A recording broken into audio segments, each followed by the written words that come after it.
Good morning friends, कैसे हैं आप सभी लोग। उम्मीद करती हूँ कि अच्छे होंगे। आज का हमारा टॉपिक है हिंदी व्याकरण। आज हम हिंदी व्याकरण के प्रश्न लेकर आए हैं। प्रैक्टिस सेट है 24। तो चलिए देखते हैं प्रश्न को। प्रश्न 1 है, राम को रूप निहारत जानकी कंगन के नग की परछाई।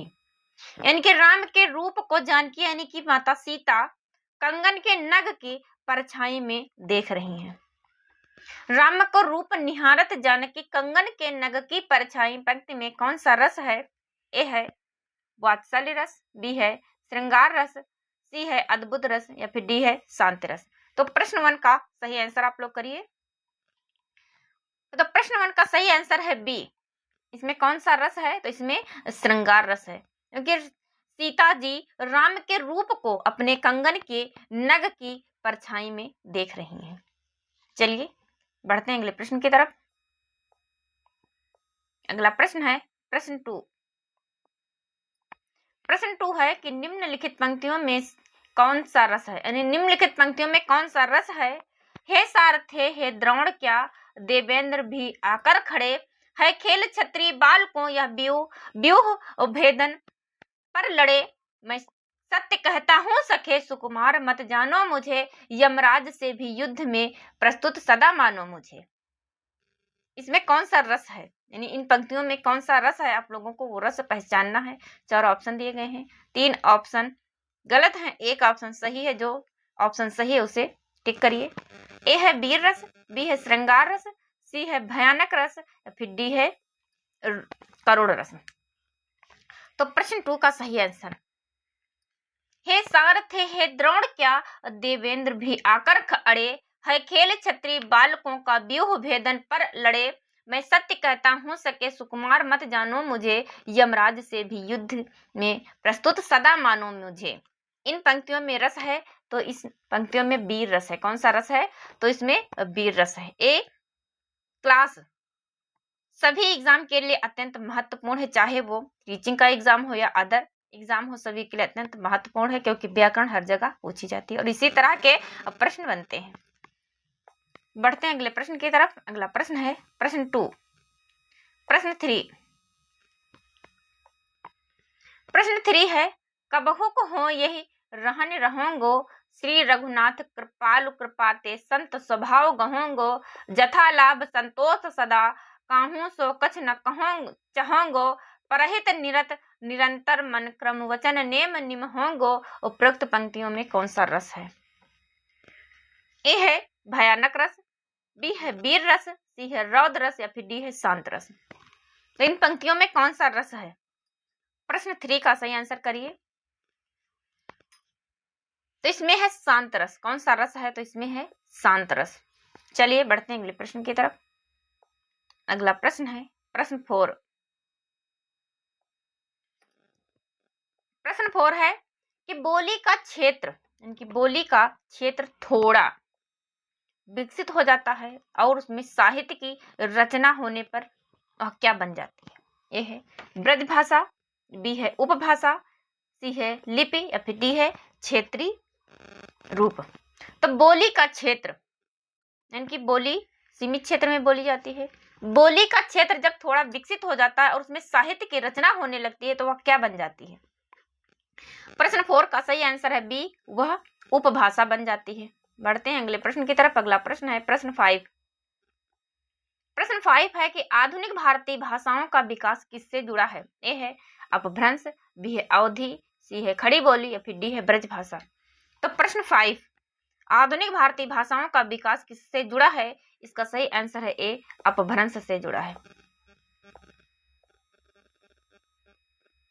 प्रश्न 6 है पारिभाषिक शब्दावली का निर्धारण कौन करता है। ए है भाषा वैज्ञानिक, बी है राष्ट्रपति, सी है कवि और साहित्यकार, डी है समाज। तो पारिभाषिक शब्दावली का निर्धारण कौन करता है। प्रश्न 6 का सही आंसर है ए भाषा वैज्ञानिक करते हैं। कौन करता है, तो पारिभाषिक शब्दावली का निर्धारण भाषा वैज्ञानिक करते हैं। बढ़ते हैं अगले प्रश्न की तरफ। अगला प्रश्न है प्रश्न 7। प्रश्न 7 है कि ज्ञान विज्ञान के तत्वों को व्यक्त करने वाली विशेष शब्दावली को क्या कहते हैं। जो ज्ञान विज्ञान के तत्वों को व्यक्त करती है उस विशेष शब्दावली को क्या कहते हैं। प्रश्न 7 का सही आंसर आप लोग करिए, जिसमें 4 ऑप्शन दिए गए हैं, 3 ऑप्शन गलत है, 1 ऑप्शन सही है। जो ऑप्शन सही है उसे आप टिक करिए। ए है पारिभाषिक शब्दावली, बी है सामान्य शब्दावली, सी है साहित्यिक शब्दावली या फिर डी है बोलचाल की शब्दावली।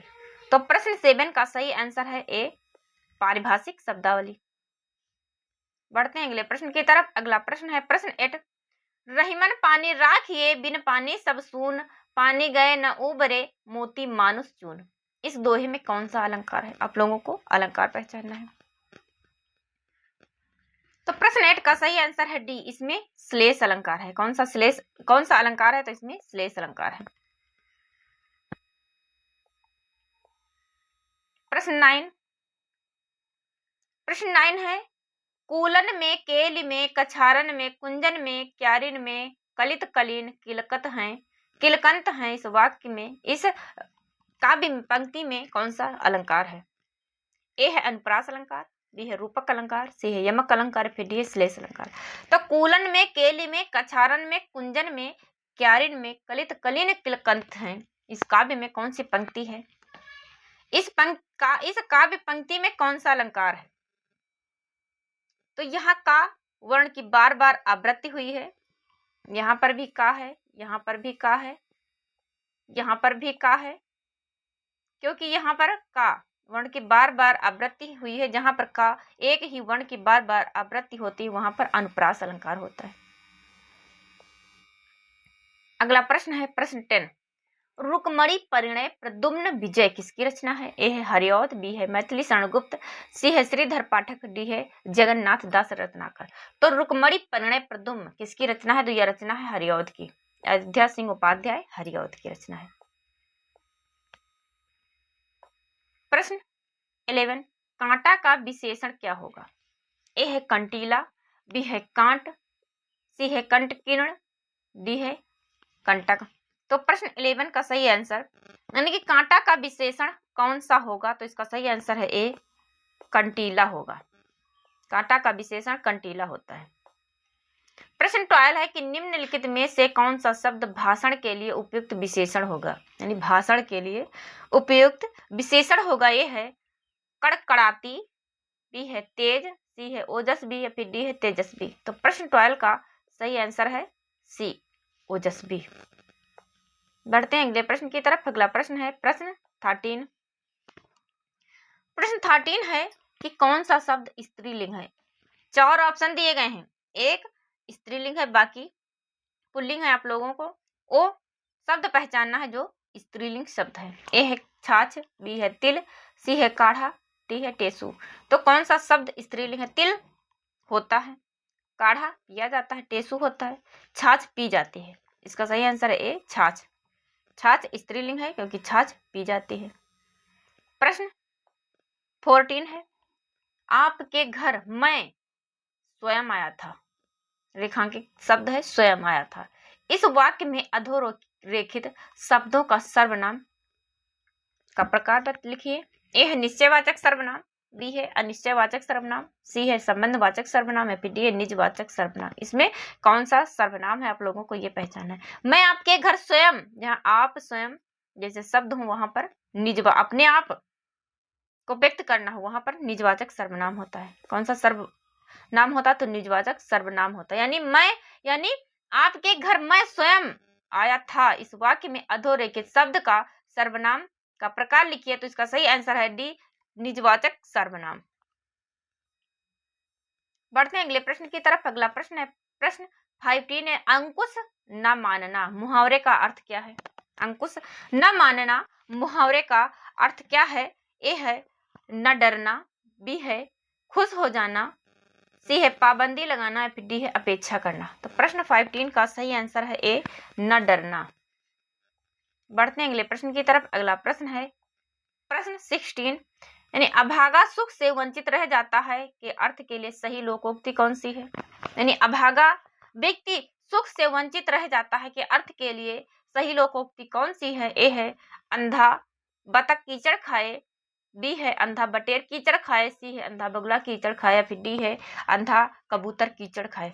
तो प्रश्न 16 का सही आंसर, इसका सही आंसर है सी, अंधा बगुला कीचड़ खाए। प्रश्न 17, प्रश्न 17 है कि नीम हकीम खतरे जान, नीम हकीम खतरे जान का अर्थ ए है अल्प ज्ञान हानिकारक होता है, बी है नीम के कड़वेपन का ज्ञान होना, सी है नीम का प्रयोग हकीम द्वारा करना, डी है उक्त में से कोई नहीं। तो नीम हकीम खतरे जान का अर्थ, इसका सही आंसर है ए अल्प ज्ञान हानिकारक होता है, यानी कि थोड़ा ज्ञान हानिकारक होता है।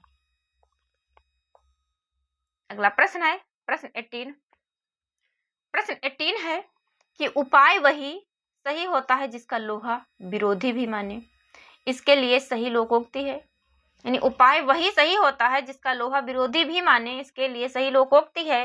ए है आधा तीतर आधा बटेर, बी है चमत्कार को नमस्कार, सी है जादू वही जो सिर चढ़कर बोले, सी है इनमें से कोई नहीं। तो प्रश्न 18 का सही आंसर, नहीं उपाय वही सही होता है जिसका लोहा विरोधी भी माने, इसके लिए सही लोकोक्ति है, सही आंसर है सी, जादू वही जो सिर चढ़कर बोले। प्रश्न 19, प्रश्न 19 है कि कुल कुल कुल कुल श्रुति संभिन्नार्थक शब्द का सही अर्थ भेद निम्नलिखित में से कौन सा है? ए है शीतल किनारा, बी है तट शीतल, सी है वंश किनारा, डी है किनारा वंश।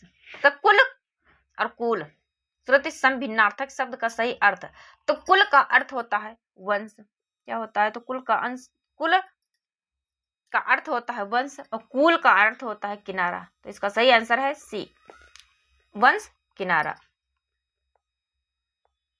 बढ़ते हैं अगले प्रश्न की तरफ। अगला प्रश्न है प्रश्न 20। प्रश्न 20 है कि विधि, विधि शब्द के भिन्नार्थी शब्द के 4 विकल्प दिए गए हैं। कितने विकल्प दिए गए हैं? तो 4 विकल्प दिए गए हैं, जिनमें से एक विकल्प गलत है। गलत विकल्प का आप लोगों को चयन करना है। ए है प्रजापति, बी है विष्णु, सी है ब्रह्मा, डी है भाग्य। तो प्रश्न 20 का सही आंसर, इनकी विधि शब्द के भिन्नार्थी शब्द के 4 विकल्प दिए गए हैं, जिनमें सही है, इनमें से एक गलत विकल्प गलत है। गलत विकल्प का चयन करना है। तो प्रश्न 20 का सही आंसर है बी, यानी विष्णु गलत है। विधि, प्रजापति, ब्रह्मा, भाग्य, ये तीनों क्या है? तो विधि के भिन्नार्थक शब्द हैं। तो आज की क्लास हमारी यहीं तक। उम्मीद है आप लोगों को पसंद आएगी। चैनल पर पहली बार आए तो चैनल को सब्सक्राइब करिए, वीडियो को लाइक करिए, ज़्यादा से ज़्यादा शेयर करिए, कमेंट बॉक्स में अपना प्यारा सा कमेंट लिखिए। एक क्लास हर उस एग्जाम के लिए अत्यंत महत्वपूर्ण है जिसमें हिंदी पूछी जाती, चाहे वो DSSB का हो, SSC का हो, यूपी टेट, यूपी कांस्टेबल, यानी चाहे जितने ऑल कॉम्पिटिटिव एग्जाम जिसमें हिंदी पूछी जाती, सभी के लिए अत्यंत महत्वपूर्ण है। तो सभी लोग क्लास में एंड तक बने रहिए, वीडियो को फुल वॉच करिए। मिलते हैं एक नए प्रैक्टिस सेट के साथ। Thank you.